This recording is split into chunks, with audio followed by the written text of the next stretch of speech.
బాబా లాల్ దాస్ అనేటువంటి మన రామాలయం యొక్క పూజారి గారిని అతి కిరాతకంగా దారుణంగా 10 సంవత్సరాలు పైగా ఆయన కోర్టు నియమిస్తే రామాలయం యొక్క ప్రధాన పూజారిగా పనిచేసి ఆ మనిషి వద్దు ఈ రాజకీయ జోక్యం అంటే రాజకీయ జోక్యం మాట్లాడుతున్నాడు కాబట్టి చెప్పాల్సి వచ్చింది. రాజకీయ జోక్యం ప్రధానమైన సమస్య. రాజకీయాలకు రాముని వాడుకోవద్దు, మేము పరిష్కరించుకుంటాం ఈ సమస్యని, మేము దీన్ని మాట్లాడుకోగలుగుతాం అని చెప్పినటువంటి సందర్భంలో మరి ఆయనని 10 సంవత్సరాల తర్వాత 1991లో అప్రజాస్వామిక రీతిలో కోర్టు నియమించిన మనిషిని కళ్యాణ్ సింగ్ గారు తొలగించడం, ఆ వెంటనే బాబ్రీ మసీదుని డిమాలిష్ చేయడం, బాబ్రీ మసీద్ డిమాలిష్ చేసిన తర్వాత నెలలు తిరగకుండా ఈయనని అతి దారుణంగా హత్య చేయడం. అంతకుముందు మా ఇంటి మీద బాంబు దాడి జరిగింది, నన్ను చంపేస్తారు, నా మీద చాలా దారుణం జరుగుతుంది, వినాయక్ కట్టి గారు యజ్ఞం చేయించాడంటే ఈయన మీద, ఈయన చచ్చిపోవాలి ఆయన చెప్పాడు ఆ విషయం. వినాయక్ కట్టి గారు ఈయన చచ్చిపోవాలని యజ్ఞం చేయించాడంట, ఓ పూజారి చచ్చిపోవాలని ఆయన చెప్పాడు. 50-60 మంది పూజారులను చంపారు వీళ్ళని చెప్పాడు. కొంతమంది పేర్లు కూడా చెప్పాడు. అందరి పేర్లు అంటే నోట్బుక్లో రాసి పెట్టాను, నోట్బుక్లో ఏమైనా తెలియదు, వివరాలు ఉన్నాయని చెప్పాడు. ఎప్పుడు చెప్పాడు? 1989-90లో 40 సంవత్సరాల క్రితం. వీళ్ళు ఎంత తింటున్నారు? పశ్చిమ జర్మనీ నుంచి 2 కోట్ల రూపాయలు వచ్చాయని చెప్పాడు. ఆ రోజు 2 కోట్లు ఇవాళ ఎంతకు సమానం. అలాగే దాల్మియా దగ్గర నుంచి, బిర్లా దగ్గర నుంచి, టాటా దగ్గర నుంచి డబ్బులు తీసుకున్నారు వీళ్ళు. అంటే వెయ్యండి, మీరు బ్యాంకుకి వెళ్ళి చూడండి, బ్యాంకులో పెట్టుకున్నారని చెప్పాడు. ఆ బ్యాంకు నుంచి బీజేపీకి ఎన్నికల నిధికి ఉపయోగిస్తున్నారనేటువంటి స్పెసిఫిక్ ఆరోపణ చేశాడు. ఆరోపణ చేసిండు బ్యాంక్ నుంచి ఉన్న డబ్బులని రాముని గుడి కోసం తీసుకొచ్చిన డబ్బులని మీరు బ్యాంక్ అకౌంట్ ఎన్నికల కోసం వాడు మీరు బ్యాంక్ అకౌంట్ రికార్డులు చెక్ చేయండి, మీకు బయటపడతాయి, నా దగ్గర వివరాలు ఉన్నాయి, నాకు తెలుసు అని చెప్పాడు. ఆయన చెప్పాడు ప్రధాన పూజ. 50-60 మంది పూజారులని 50-60 మంది పూజారులు చంపడం ఏంటండి? దాంట్లో ప్రతి వారం ఒకరిని చంపుతాను, ఎంతమంది పేర్లు గుర్తుపెట్టుకోవాలని చెప్పాడు. వీళ్ళు గుడులను ఏ విధంగా ఆక్రమిస్తారు? గుళ్ళను ఆక్రమించడానికి మొట్టమొదటిలో అసలు ఆర్ఎస్ఎస్ కానీ సంఘ పరివారికి కానీ ఎటువంటి యంత్రాంగం, ఎటువంటి పద్ధతి లేదు. ఈ గుండెలో మెల్లిగా వస్తారు, కొంచెం మేము కూడా హిందువులేనండి, మేము హిందూ ధర్మకార్యం చేస్తున్నామండి అంటే సర్లే అని పాపం ఆ మఠం వాళ్ళు ఆ రూమ్ ఉపయోగించుకోవడం చెప్తారు. వీళ్ళు ఆ రూమ్లో దిగుతారు, తర్వాత 10 మంది దిగుతారు, 2 రూములు అంటారు, మెల్లమెల్లగా మఠం ఆక్రమిస్తారు. ఆ తర్వాత మఠం యొక్క ప్రధానమైనటువంటి మనిషి బయటికి గంటుతారు. మఠం మొత్తం కబ్జాలు పెట్టుకుంటారు, గుళ్ళు కబ్జాలు పెట్టుకోవాలి, మఠం కబ్జాలు పెట్టుకోవాలి. ఈ మనిషి చెప్పిన అక్షర సత్యాలండి ఇవన్నీ. ఆ రోజు చెప్పాడు ఈ విషయాలని కూడా వివరంగా చెప్పుకుంటూ వచ్చాడు. ఆయన కాంగ్రెస్ పట్ల అనుకూలంగా ఉన్నటువంటి వ్యక్తి ఏం కాదు. కాంగ్రెస్ బీజేపీ ఇద్దరు దొంగలు, వీళ్ళిద్దరు తప్పుకుంటే మంచిది మతం నుంచి అని చెప్పాడు. అంటే గబుక్కులు ఏంటంటే బీజేపీ అనగానే కాంగ్రెస్ అంటారు కదా, కాంగ్రెస్ బీజేపీ ఇద్దరు దొంగలండి అని చెప్పాడు. ఇది ఆయన ఎవరికి అనుకూలంగా లేడండి. కమ్యూనిస్ట్ మిత్రసేన యాదవ్ గురించి కూడా అడిగారు. మిత్రసేన యాదవ్ ఎంపీ అక్కడ. ఏమి లేదండి, ఆయన ప్రజల సమస్యలు ఏం పట్టించుకోవట్లేదు, ఆయన రావట్లేదు అని మామూలుగా జనరల్ కంప్లైంట్ చేశాడు. అంటే ఇట్ మీన్స్ ఆయన వెనకాల కమ్యూనిస్టులు కానీ కాంగ్రెస్ కానీ లేదు అని. ఒక నిజాయితీ కలిగిన ధార్మికుడైన పూజారి చెప్పడానికి చెప్తున్నాను నేను. నాకు కాంగ్రెస్ కమ్యూనిస్ట్ బీజేపీ ఆరోపణలతో సంబంధం లేదు, రాజకీయ విషయం లేదు. రాముడి గురించి మాట్లాడాడు. ఒక్కరోజు విహెచ్పి వాళ్ళు ఆర్ఎస్ఎస్ వాళ్ళు గుడికి రాలేదని చెప్పాడు. ఏ గుడికి? అయోధ్య రాముడి గుడికి. ఎవరు చెప్తున్నారు? అయోధ్య ప్రధాన పూజారి. అంటే ఇంపార్టెంట్ ఎవిడెన్స్లు ఇవన్నీ కూడా.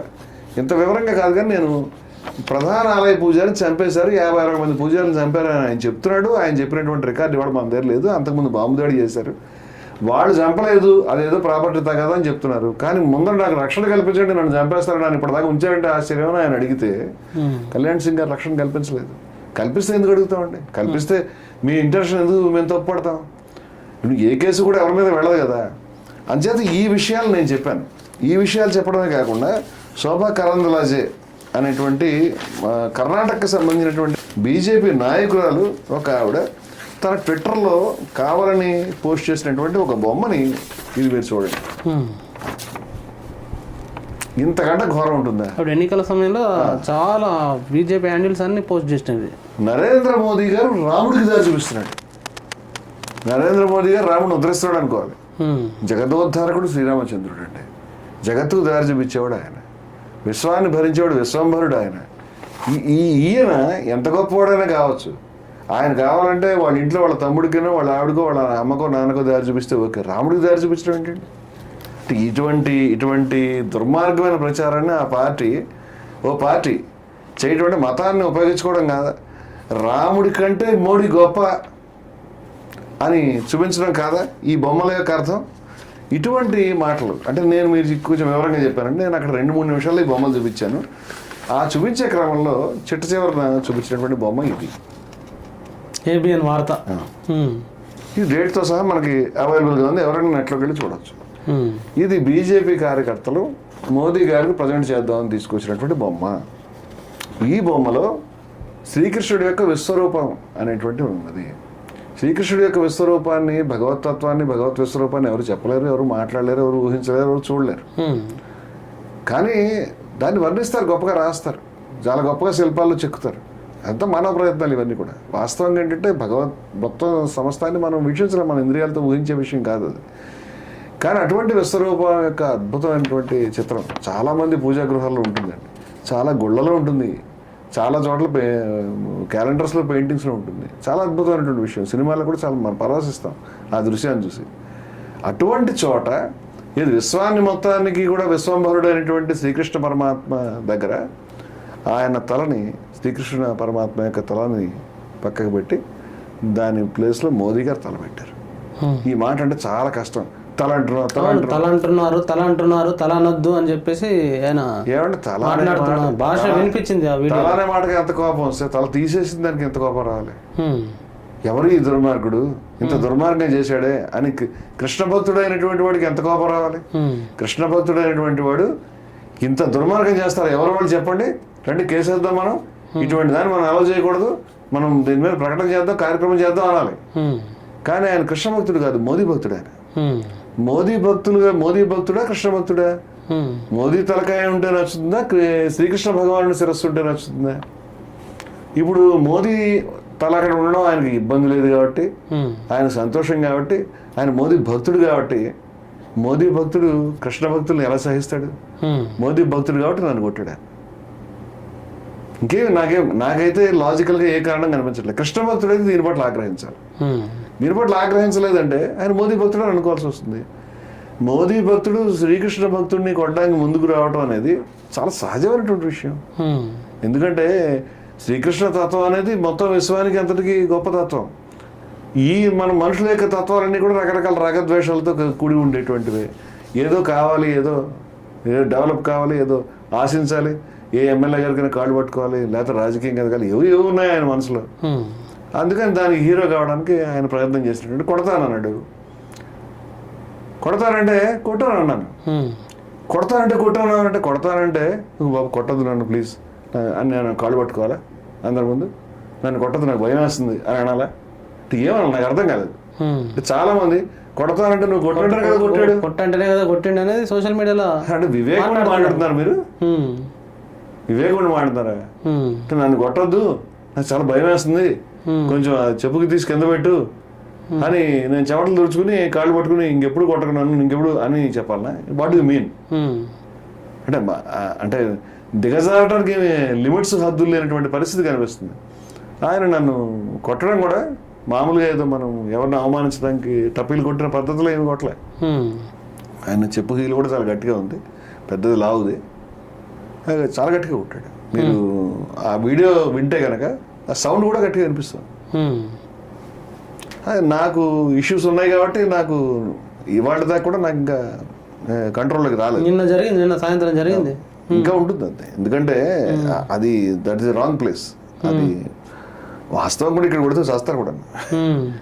ఇప్పుడు ఈ గోబా అంటారు కదా, ఈ ప్రాంతంలో దెబ్బ కొడితే చచ్చిపోయిన ఉన్నారు. సినిమాల్లో కూడా ఇక్కడ దెబ్బ తగిలితే చచ్చిపోవడం అనేది చాలా సినిమాల్లో ఉంటుంది, కొడితే చచ్చిపోవడం చిరంజీవి సినిమాలో ఉంటుంది ఎప్పుడు. అందుచేత ఇది సెన్సిటివ్ ప్లేసెస్ ఇవి. ఆయన చాలా బలంగా దెబ్బలు కొట్టాడు అక్కడ. నాకు కంప్రెసివ్ మైలోపతి సమస్య సర్జరీ చేయించుకునే స్థాయిలో ఉన్నది కాబట్టి, అది ప్రోగ్రెషన్లో ఉంటుంది కాబట్టి నాకు సమస్య ఉంది. నేను వాస్తవంగా ఈ హడావుడైన తర్వాత డాక్టర్ గారి దగ్గరికి మళ్ళీ వెళ్ళాలి, పాత స్కానింగ్ రిపోర్ట్స్ తీసుకొచ్చి మళ్ళీ దాని పరిస్థితి ఏంటనేది అడగాలి. అంటే మీరు నిన్న నైట్ కేసు పెట్టారు కదా, బంజారా హిల్స్ పోలీస్ స్టేషన్కి వెళ్ళి కేసు పెట్టారు. ఎఫ్ఐఆర్ అయిందా?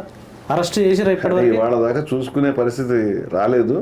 నాకు అందిన సమాచారం దాకా కూడా మధ్యాహ్నం దాకా మిత్రులు చెప్పింది ఎఫ్ఐఆర్ కాలేదని. అరెస్ట్ చేసిరా కనీసం? ఎఫ్ఐఆర్ కానప్పుడు అరెస్ట్ ఆశించదేమో.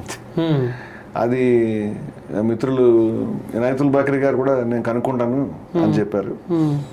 అది మనం కూడా వెళ్ళి ఏమంటే మరి అరెస్ట్ చేయాలి కదా అని అడుగుదాం. మన ధర్మం మనం చేసాం, పోలీసుల ధర్మం చట్టం చేయాలి. అంటే ఒక లైవ్ లో భౌతిక దాడి జరిగిన తర్వాత దాన్ని సుమోటోగా తీసుకోవాలి, లక్షల మంది ప్రజలు చూస్తున్న తర్వాత సుమోటోగా తీసుకోవాలి మీరు కంప్లైంట్ పెట్టకుండా. ఓ చిన్న క్రైమ్ గల్లీలో జరిగే క్రైమ్ కంటే కూడా పబ్లిక్ సమక్షంలో ఎంతమంది జరిగితే అది క్రిమినల్ నేచర్ పెరగడానికి, క్రిమినల్ ట్రైట్స్ పెరగడానికి చాలా ప్రోత్సహించే విధంగా, అవకాశం ఉండే విధంగా ఉండేటువంటి చర్య. మరి వాళ్ళు సుమోటోగా తీసుకోవాలి కాబట్టి మీరు కంప్లైంట్ ఇచ్చినా ఇంతవరకు అరెస్ట్ చేయకపోతే ఎట్లా చూడాలి దాన్ని? పోలీసులు రెస్పాండ్ కాకపోతే ఎవరు ఏ డిస్కషన్ వెళ్ళినా సరే శిరస్త్రాణాలు హెల్మెట్లు పెట్టుకు వెళ్ళాలేమో మరి రేపు పొద్దున భవిష్యత్తులో ఏం చేస్తారు? అంటే మీరు ఏమి రక్షణ కల్పించరు. ఆ టీవీ ఛానల్ వాళ్ళు వచ్చిన వాళ్ళు కొట్టుకుంటారని, లేకపోతే ఇలా పట్టు కొడతారనే అవగాహన వాళ్ళు కూడా వాళ్ళు రక్షణ చేయలేరు.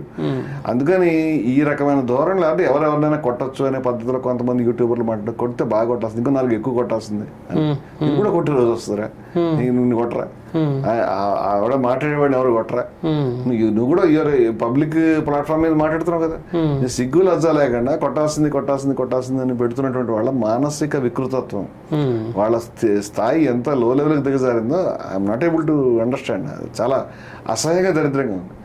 అంటే నేను ఒకటి చెప్తున్నాను, ఈ ప్రశ్నలకి తన దగ్గర సమాధానం ఉండుంటే, ఈ ప్రశ్నలు ఏవైతే అడుగుతున్నామో, అయితే ఇంకొకటి ఈ హత్యల గురించి ఏవైతే చెప్తున్నావు, ఈ నిధుల దుర్వినియోగం గురించి, ఈ మతాన్ని దుర్వినియోగం గురించి ఏమని చెప్తున్నావు, కాదు ఇది తప్పు,